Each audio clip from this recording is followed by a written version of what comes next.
Okay, so good morning, good afternoon, and good evening. So before anything else, I would like to greet everyone a happy new year. So now we are now going to discuss a new topic for your finals. And we're going to be talking about the essence and the varieties of law. Okay.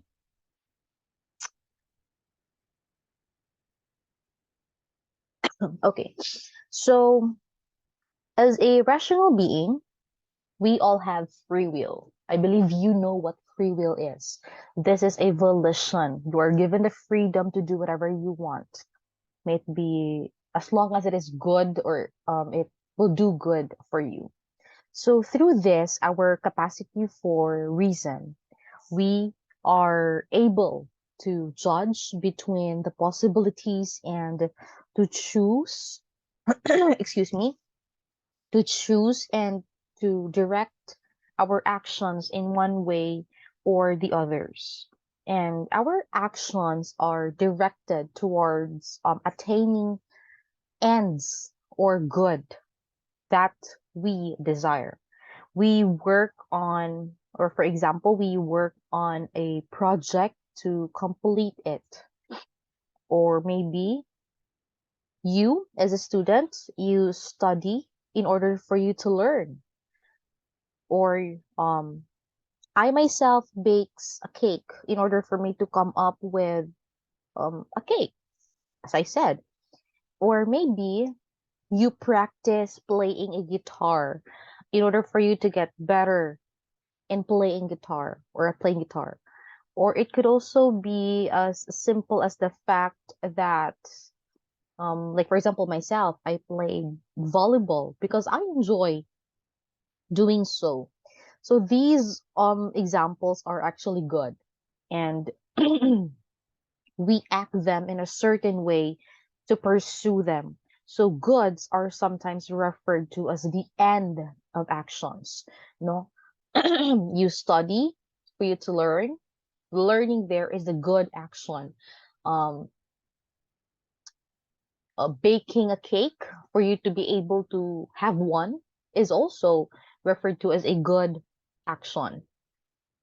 Playing guitar for you to sharpen more, for you to practice your skills in playing guitar is also an example of a good actions. Playing volleyball for you to develop more your skills because you also love doing so, that is also a good action. So there are actually many possible desirable ends or goods. And we act in such ways as to pursue them.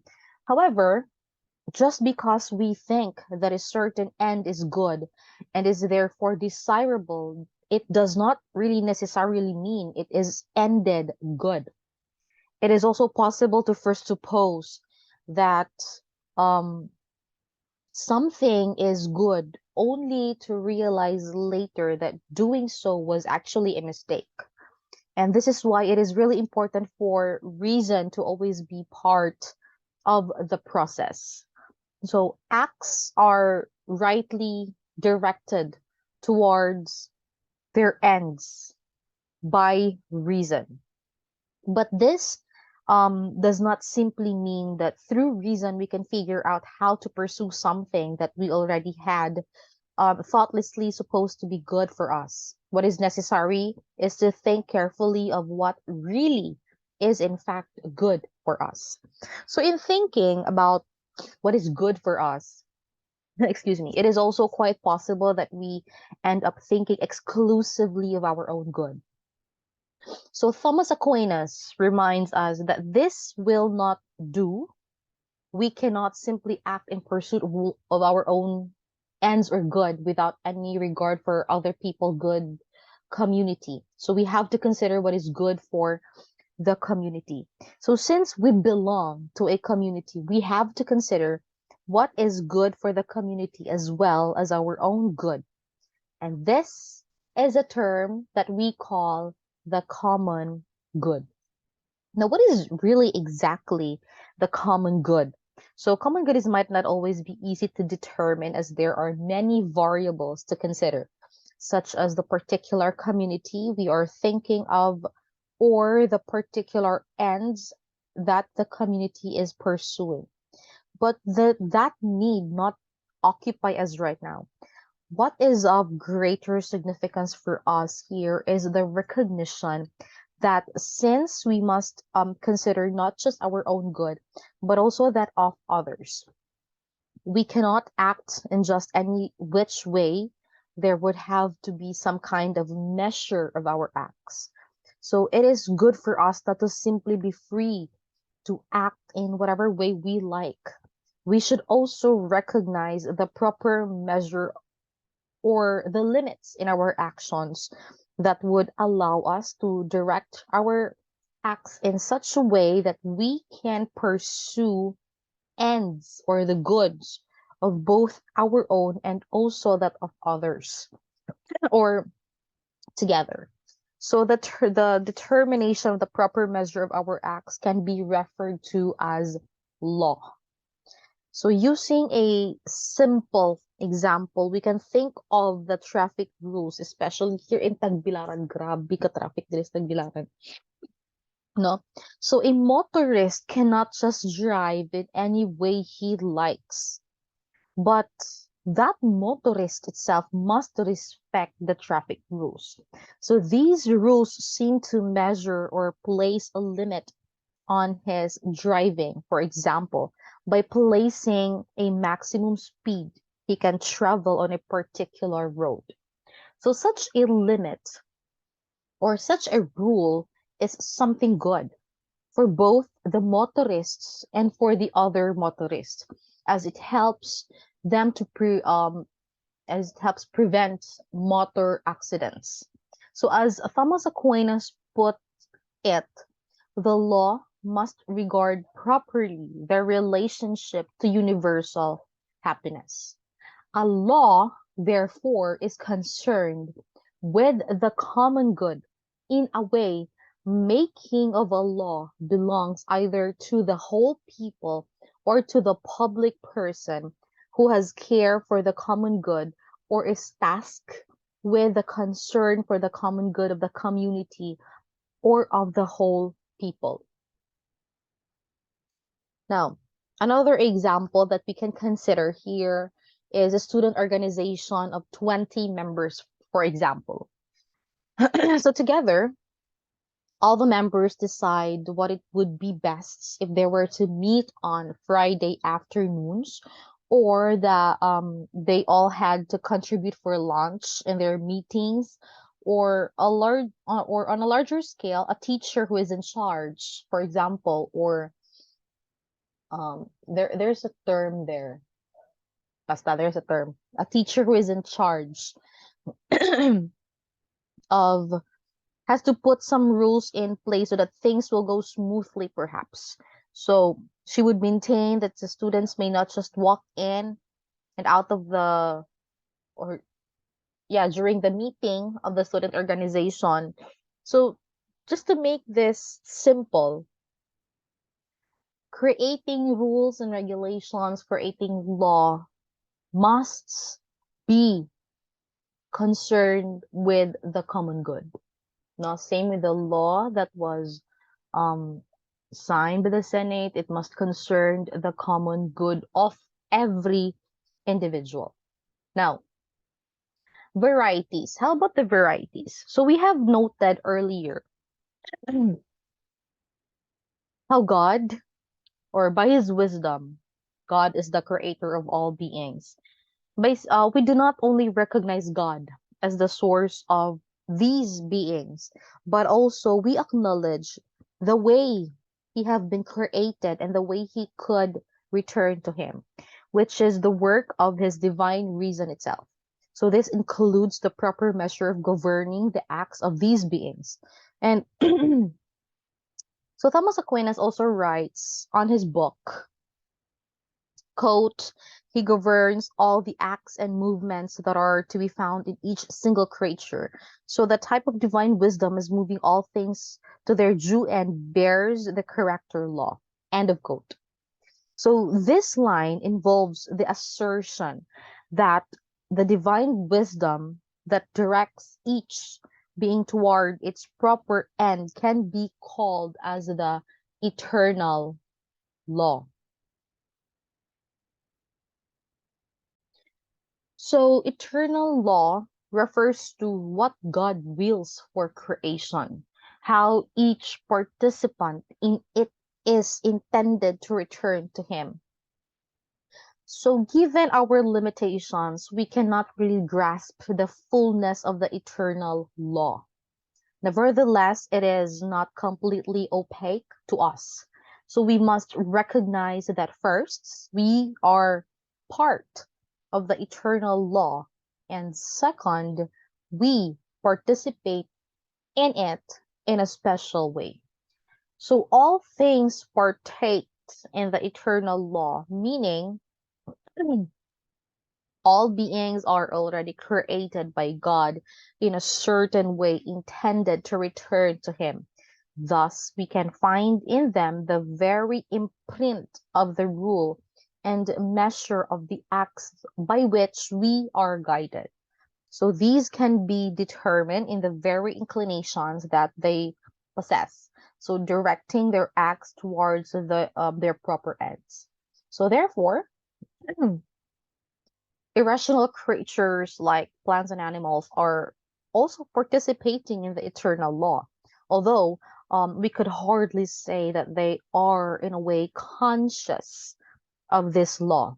And Thomas Aquinas also notes that we cannot speak of them as a being the law, except by the way of similitude, which is to say that they do not think of the law or chose to obey it, but are simply through the instinctual following of their nature, complying with the law that God has for them, and more appropriately, these creatures are moved by the divine providence. And on the other hand, human beings' participation is actually different. Human being, as rational being, participates more fully and perfectly in the law given the capacity for reason. So the unique imprint upon us or upon our human nature by God is actually the capacity to think about what is good and what is evil and to choose and direct ourselves appropriately. So Thomas Aquinas also writes, quote, wherefore it has a share of the eternal reason, whereby it has a natural inclination to its proper act and end. And this participation of the eternal law in the rational creature is called the natural law. End of quote. Therefore, excuse me. So by just simply looking at our human nature, at the natural inclinations given to us by God, we can really determine the rule and the measure that should be directing our acts. So these are the precepts of the natural law, which we will study more closely in the next section. However, let us mention first the two more kinds of law provided by Thomas Aquinas. So Thomas Aquinas point out while reflecting on our human nature will provide us the precepts of the natural law. And these are quite general that would have to be made more specific and at the same time more concrete in the actual operation of the human acts. So for this reason, there is also what we call the human law, which I do not include on our notes here. Okay, so human law refers to all instances wherein human beings construct and enforce laws in their communities. So given the larger picture of Thomas Aquinas' view, one would have a basis for assessing the validity or the invalidity of human law, whether or not it conforms to the natural law insofar as a human law goes against what nature inclines us towards, it is not properly speaking a law. So, in the ideal sense of directing us to the common good, but instead is unjust and can be called a matter of violence. And then finally, Thomas Aquinas asked us to recall that there is a certain form of happiness that is proportionate to our human nature, which we can obtain by means of natural principles. However, there is also another more complete happiness that surpasses human's nature, a supernatural happiness that can be obtained through the power of God alone. So, to direct us toward our supernatural end, we had been given further instruction in the form of the divine law.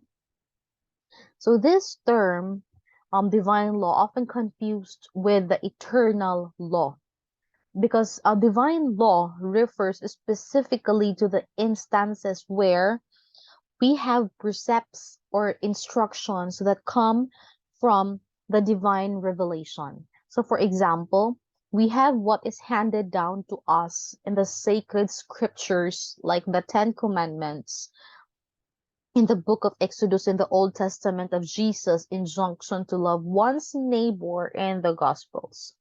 So while this is necessary for Thomas Aquinas, as he sees our end as a blessed return to God, it is not really our concern here insofar as a given that our concern is ethics.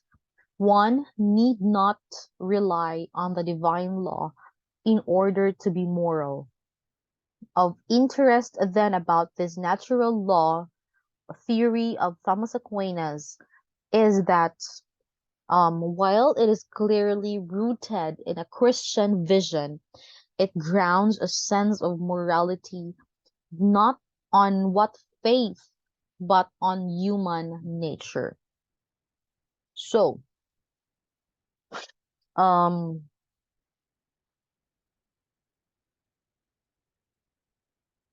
I cannot.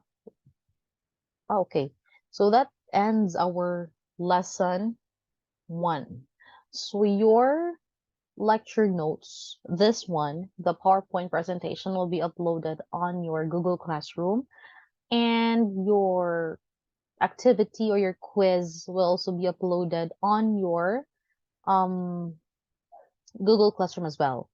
Okay. So I might give you an announcement later on our group chat. So please take heed of the following announcements. Okay. So that's it. Thank you so much for listening. Thank you.